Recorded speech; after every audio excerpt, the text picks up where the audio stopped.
et c'est ce que vous aimez. Il faut que ça sonne fort, il vous remet ça.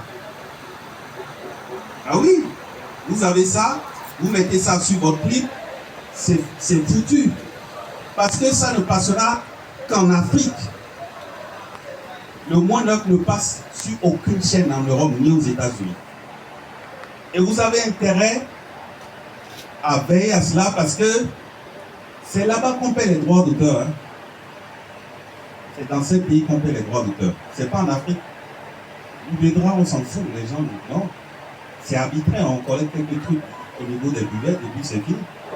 Mais en Europe, vous savez, une chanson, quand on diffuse,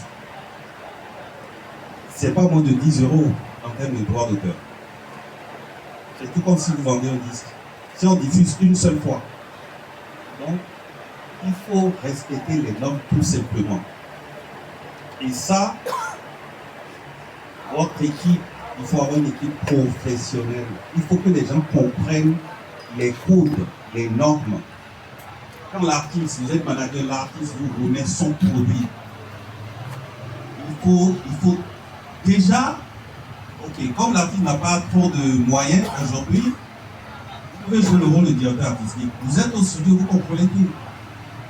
Les mixages, vous devez exiger que, quand vous donne un mixage, au moins de 48 kHz, parce que la plupart du temps, qu'est-ce qui se passe? Et souvent c'est tard. On leur sort des mixages 4400.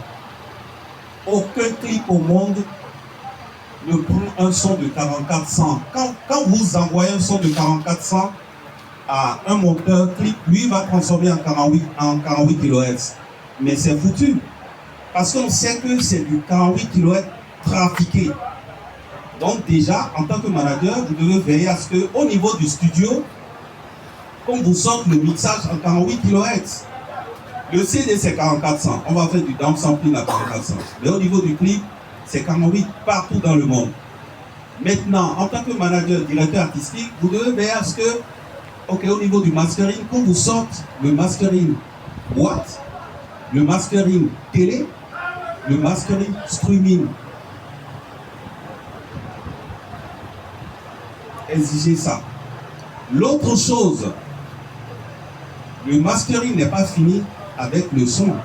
Si il n'y a pas les métadonnées et la plupart, d'abord personne ne me, par exemple moi je suis ingénieur de mastering, mais les gens ne me donnent pas les métadonnées. Quand tu leur demandes le code ISRC, ils n'en ont pas. Et même quand tu leur dis, ben, allez prendre ça comme ça, ils ne comprennent pas lui les principes. Alors que c'est ça, c'est-à-dire c'est ce code-là que nous on va insérer au niveau du mastering pour que ce qui soit traçable à l'international. C'est-à-dire si on joue n'importe où, on sait que c'est tel artiste, c'est tel musicien qui joue là-dessus. Et les musiciens instrumentistes ne comprennent pas souvent quelque chose. Vos droits sont en danger. Quand vous jouez sur les titres, attention, même si le Bénin ne gère pas encore les droits voisins, mais en Europe, il y a l'ADAMI, il y a ces sociétés-là qui gèrent. Et si vous ne luttez pas pour que ces métadonnées soient insérées au niveau du master, dès qu'on joue vos titres en Europe, vous n'aurez pas de droit d'auteur, vous n'aurez pas de droit voisin. Entre-temps, on a joué plein de titres d'Afafa sur BBC. Ils n'ont jamais reçu quelque chose parce que, voilà, il n'y a pas de trace. Il n'y a rien, il n'y a pas de code ISRC.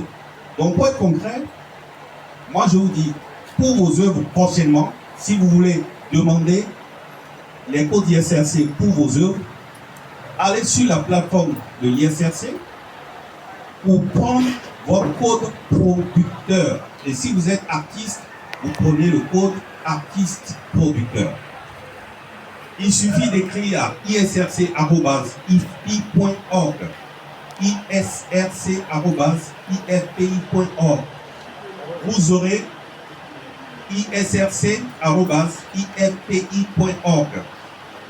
Vous aurez votre code producteur. Et à partir de ce code producteur-là, vous allez donner à chaque titre le code ISRC qui sera inséré au niveau du mastering. Si quelqu'un fait le mastering, vous lui remettez le code ISRC